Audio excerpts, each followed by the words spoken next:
Hi, welcome back to my channel. I've done a couple of these videos so far. These videos meaning how to make mock-ups for your digital wall art that you sell on Etsy. The one you're looking at now on the screen is the one that I'm going to show you how to make today. So it's just the wall art on a textured surface. And I'm going to teach you how to add these shadows under the paper, so like on the left side here, on the bottom here, and then I'm going to show you how to add that shadow effect so it looks like there's like flower shadows casting over the art. So I'm going to show you how to make this completely from scratch. In the previous videos I showed you how to use images from unsplash.com kind of as a starting point. But for today, I'm going to teach you how to make this, and it is 100% free, no gimmicks. You do not need Photoshop for this. If you refer back to my first video and I'll link it below, I talk about the software I use a little bit more in depth. I'm going to be using something called GIMP. GIMP is essentially the same as Photoshop, but it is open source, 100% free. You do not need to pay for it. And it uses almost the same exact tools as Photoshop. Some differences apply, but it's pretty much the same thing. So I'm going to be using GIMP today, and I don't think I need to give you a heads up about anything else before we dive in. So with that being said, to dive in, we're going to need to source a couple of files first before we start on this project. Number one, obviously you need your art file complete. Number two, we need to find a picture of this textured wall here. So what I do is I use my handy dandy friend Unsplash. If you missed my first two videos where I talk about Unsplash, it is a free resource for any kind of image you could think of, anything at all. So what I'm gonna do here, like you don't have to pay royalties or anything. I want to make that known. It's 100% free for business needs. I'm going to search just wall texture and see what comes up. Okay, we already have some good candidates. I kind of like this one. So we're just going to go with this. I will download it. Okay.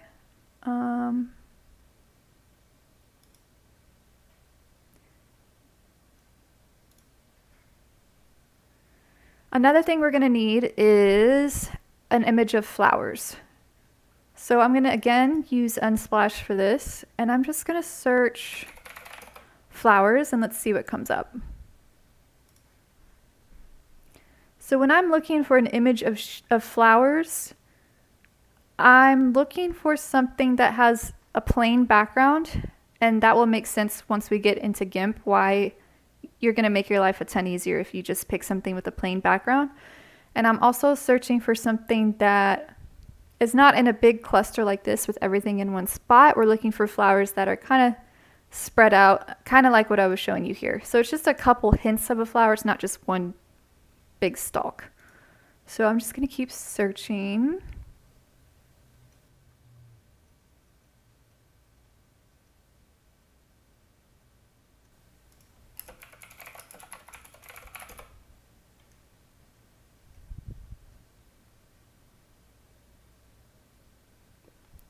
This could be a good one. Let me open this in a new tab.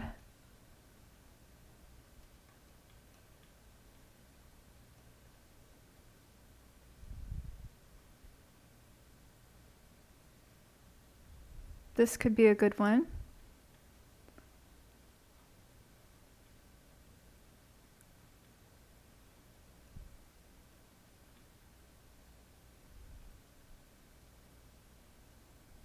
This would be a good one.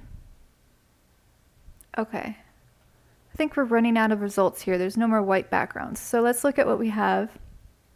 We have this, and this. That's not a white background, but it's still a plain background, like one solid color, so it will help us. But these will be the easiest to go from. So I think I'm actually going to use a combination of these two, and I will show you what I mean.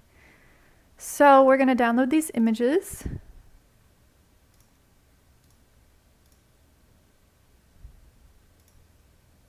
Okay. So the first thing we're going to do is open up GIMP.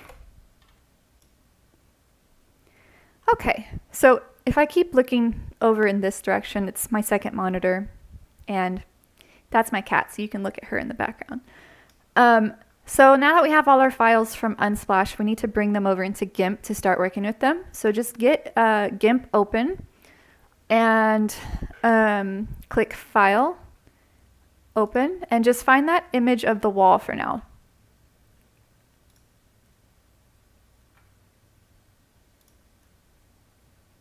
Okay, so here's our picture of the wall. Best practices for Etsy listing pictures, you want them to be a minimum of 2,000 pixels wide. If they're any smaller than that, it might not look so great when you're shopping on Etsy. So to check that, just look at the ruler up here. Make sure it's displaying pixels and not like inches or centimeters. And we're definitely over 2,000, so we're good there. Just my personal preference, I like my listing pictures to be shorter or like more square. So I want this to be a little shorter. So what I'm going to do is go to Image, Canvas Size, and I'm just going to bring the height down to like something close to the width. And I'm going to center the distribution of where it's clipping off. Use this right here to do that. You just click and drag it. So it's going to clip off right in the center. Click Resize, and there we go. This yellow box is showing the size of the layer that is currently part of the image. So the layer is still that native size. So this is our layer over here. To fix the size of the layer to match the image size, go to Layer, Layer to Image Size. There we go. Okay, second, we need to bring our images of the flowers. So go to File, click Open as Layers this time, not just Open, and find those two flower files.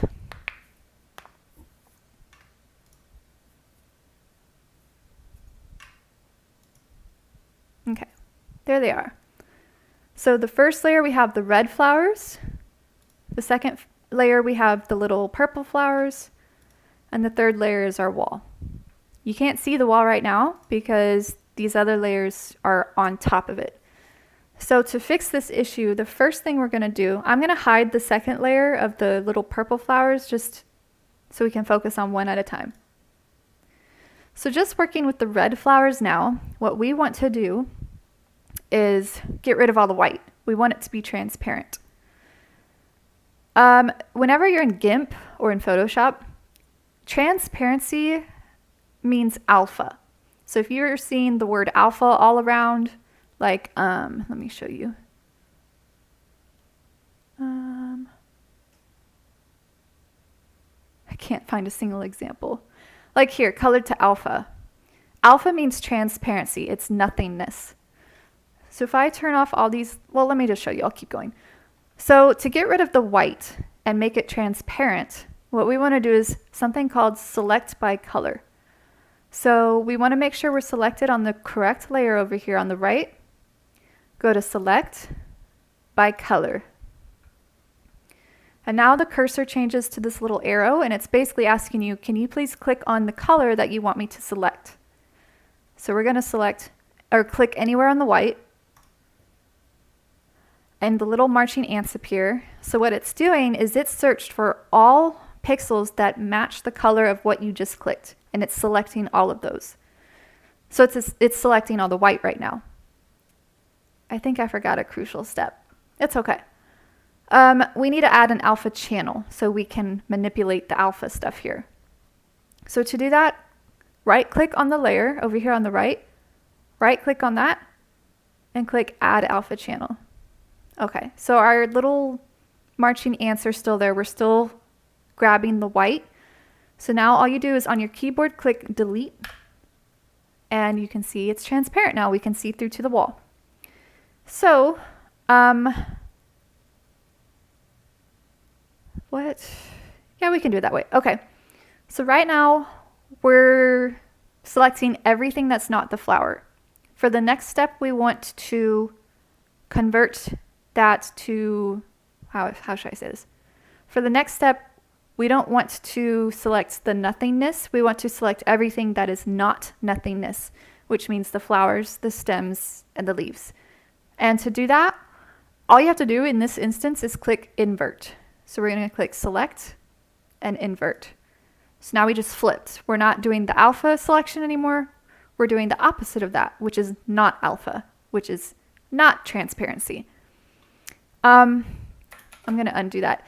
If you accidentally get lost and you're not selecting that white area anymore and you don't know how to get back to that, what you can also do is you can do layer, transparency, and alpha to selection. So this is going to select exactly what we just did before. So now we're grabbing all the nothingness and we want to switch to the not nothingness. So we're going to do select, invert. So now what I want to do is I want to change the flowers, the stems, the leaves. I want to change it to a gray color or a black. That's fine. So first what I'm going to do is over here where these two colors are showing, it doesn't matter which one. Just click on one of these. I'm going to click on the black and I'm going to change it to a little bit more of a gray. So I'm going to click OK. Did that hold? Yeah, it did. Okay. So now what I'm going to do is go to edit and fill with background color. So this is just let me show you real quick. If I had selected this to red and then I did edit, now it's going to fill with that red. So I'm going to undo that. Oh, that's annoying. Okay, let me go back to something like this. That's fine. So now I'm going to do edit, fill with background color. Nope, I did it wrong. One sec. Select, invert, edit. There we go. Okay. So to wrap that up, you're selecting everything that is not alpha, everything that is not transparent, and you're filling it with a solid color. In this case, this color here. Okay. So now at this point, I'm going to click Control-Shift-A to stop selecting the flowers. And I need to make this a little bigger just to fit our wall. So I'm going to click Shift-S. And this brings up the scale tool, which means make something bigger or smaller. So to use this tool, make sure that this little lock here is in the lock position. If you don't have it locked and you try to change the size, it's going to distort it. So make sure that's locked, and I'm just going to drag these corners around. And I'm just going to put it in the top right there. That's fine. Scale. Okay, and again, I'm going to click layer, layer to image size. Okay. Okay, that sounded weird. So that looks like an obviously fake shadow at this point, right? So we want to add what's called a Gaussian blur. So I'm going to go to Filters, Blur, Gaussian blur. And we're just going to play with this X and this Y. So I'm just going to click here and see what happens. So you can see it got a little more blurry. There we go. I'm liking the look of that. So just make this as blurry as you want. You could have it look like a really faint hint of flowers. I'm going to go somewhere in the middle. I like that.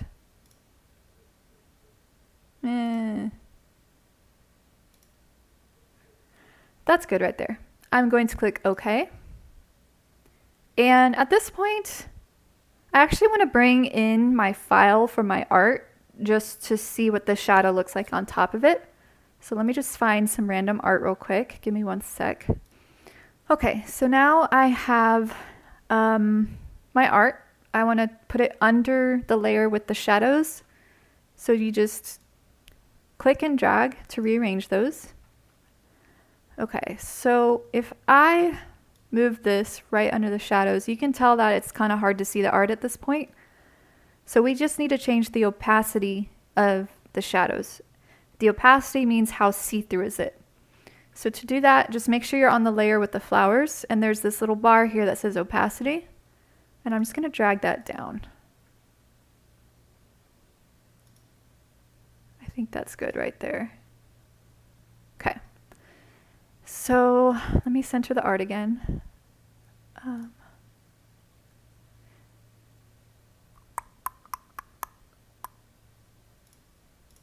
This is how to make guides, by the way. If you want something exactly centered, you go to Image, Guides, New Guide by Percent, and you can choose horizontal and vertical axis, 50%, and it just sticks them right in the middle. Now if I move the art, I can just snap it right in the middle there. Okay. Next we want to work on the other flowers. So the other flowers I'm going to drag above the art. And again, we need to select all the white.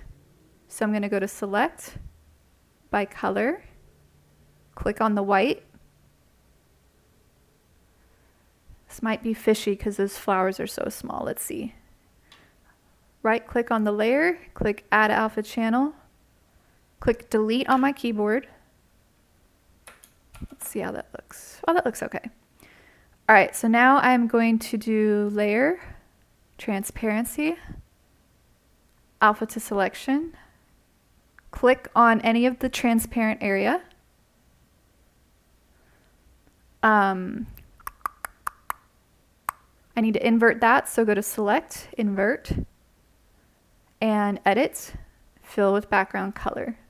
So now those flowers are colored as well. Okay, I'm going to go to Filters, Blur, Gaussian Blur. Make these a little more blurred.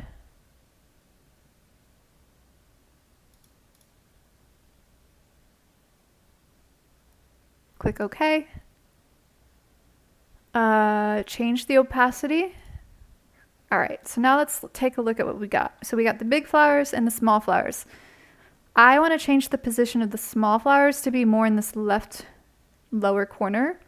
So I'm going to click on the layer with those small flowers. I'm going to go to Layer, Transform, Flip horizontally, I think. Okay. And I'm just going to move this around a little bit. So I'm going to click the Move tool, which is up here in the left, Move. And I'm just going to start dragging this around. Why is it doing that? Oh, I know what we need to do here. Okay, so to fix this problem, we need to, let me undo my work, get it back where it was. Okay, we need to, you see these yellow lines here? That's telling me that the layer is bigger than the whole image, so there's like still stuff going on here in this yellow area. I need to get rid of it. So we're going to go to Layer, Layer to Image Size. Now we're good. So now I'm going to go to Layer, Transform, Flip. There we go. And I'm going to click my Move tool, and I'm just going to drag it around. I think I want it a little lower. And I also think I want it, no, I think that's good. I like that. Okay, so again, I'm going to do Layer, Layer to Image Size. Why did that happen? We're having trouble with this. All right, it's leaving a little bit of that white border. Probably what happened, honestly, is when we did Select by Color with the white, it wasn't all true white, so it missed some. So if this happens to you, click your eraser tool, get yourself a big brush, make sure your hardness and your force are up, and just go along the border.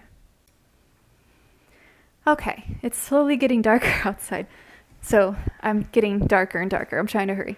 So now we've got our shadows, and let's, first I want to make my art a little smaller. So I'm going to click on the layer with my art, click Scale, and just change this a little bit.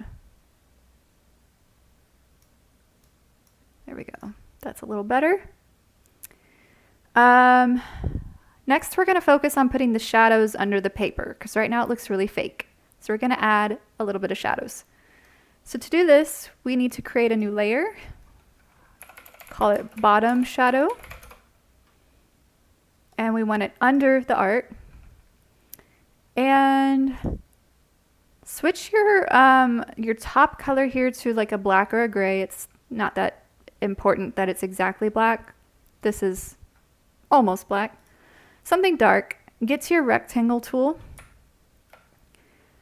and draw a rectangle about like that. And it doesn't have to be perfect. And then we're going to fill it with that color. Okay, so we have added the rectangle now. We're going to do a Gaussian blur again. You're going to use that a lot in GIMP. So do filters, blur, Gaussian blur, and just play with this until it says blurry as you'd like. I'm going to go with something like that. Okay. Looking at it now, my rectangle is actually too wide, so I am going to click Shift S. I don't want the shadow to stick out on the right and the left of the art. I want it to stay completely under.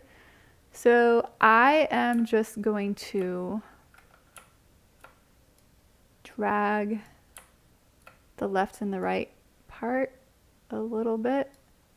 Click Scale. And I need to move it down. That's good. Right there. Okay. Now we have the shadow where we want. We just need to add that curve. So we're going to click Filters. And I haven't used this in a while, so bear with me. I think it is... No. It's Tools, Transform. Where is it?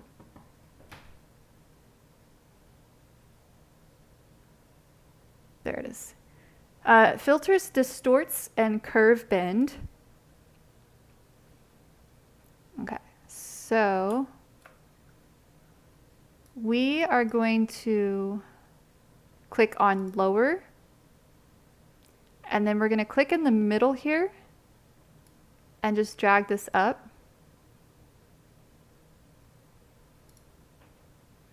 And click this automatic preview button so you can see what you're doing. I don't know why it's so zoomed out. It's a little annoying, honestly. Just curve it as much as you like. You can add extra points if you want it to be more of a... That's kind of what I want there. Click OK. And for some reason it generates this as a new layer, I believe, if I remember. Where did it go? There it is. Okay, so we need to move it down. It curved it way up.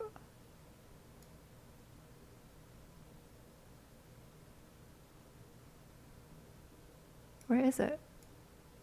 What the heck?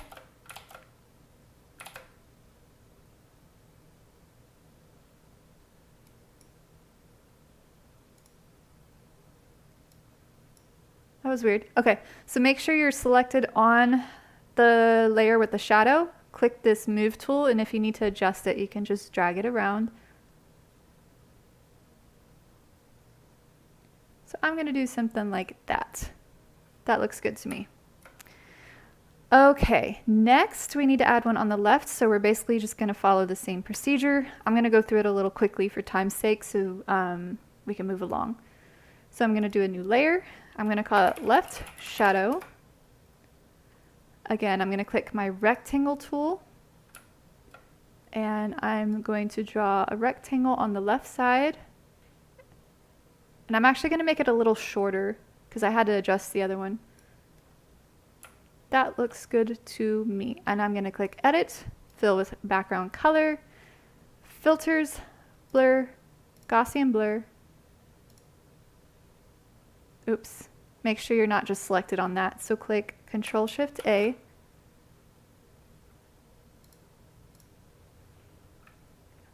Filters, Blur, Gaussian Blur. Blur that out. And I'm going to make it more blurry than the bottom shadow. For this side, I'm going to actually show you a different approach. Something you could also do. I'm going to go to Tools, Transform Tools, and 3D Transform. No, it's not 3D Transform. Tools, Transform Tools,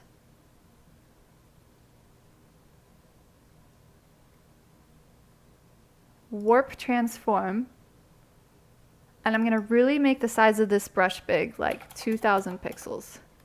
See how big it is? In fact, maybe even a little more. Let's try 3,000.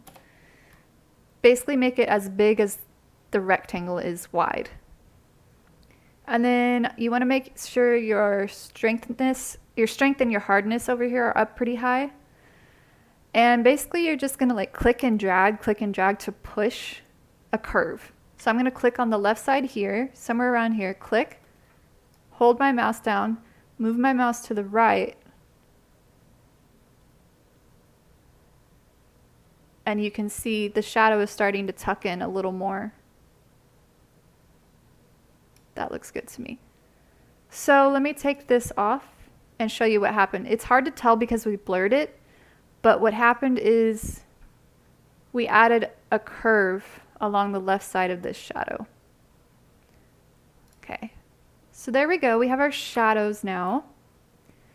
The last thing I'm going to show you how to do is make this art look a little more realistic. It still looks, it doesn't look like it was actually printed out in a picture it was taken of it in real life. It looks a little fake. So typically what I do is I always lower the exposure a little bit. This looks so starkly bright, it's just not realistic. So make sure you're on the layer with your art. I'm going to click Colors, Exposure.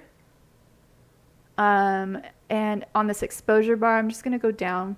Oh, that's way too much, sorry. Just a little. You don't want to adjust the appearance of your art so much that you're not representing what you're selling. You don't want to make it look really purple when it's pink. You don't want to mislead the seller or the buyer. So just a little bit, maybe even about like that. Okay. The next thing I'm going to do is something that's distracting me a lot, because if you took a photo of this in real life, let me back up. The art looks very warm temperatured and the background looks very cooled temperature. And if you took a picture of a print in real life, it would be the same temperature because it's in the same environment. So what I'm going to do is I'm going to adjust the background to be a little more warm temperatured to match the art. So I'm going to go to Colors, Color Temperature, and on this intended one, I'm just going to go up a bit. You can see if I go way up, it gets real orange. So just a little bit. I like the look of that. Okay. And actually, I think I want to bring up the brightness of the background. So I'm going to go to Brightness and Contrast. Bring up the brightness. I like that. Okay. We are almost done. I'm going to add a filter onto the art to make it look like it was printed on canvas. So I'm going to do filters. I think it's artistic. Apply canvas. Yes.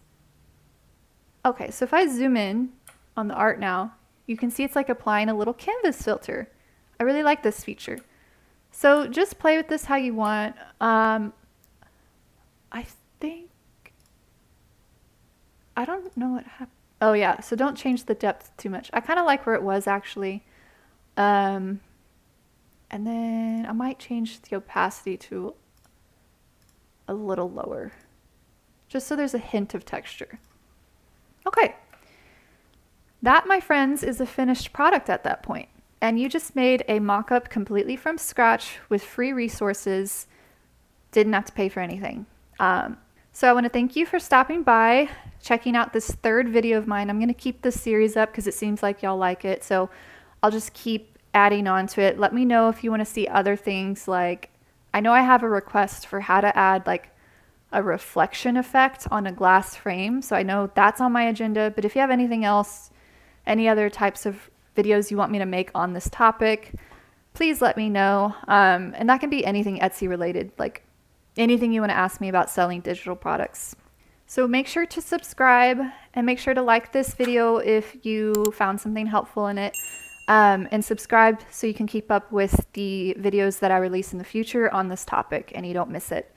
With that being said, I think that's all I have for you. So I will talk to you guys later.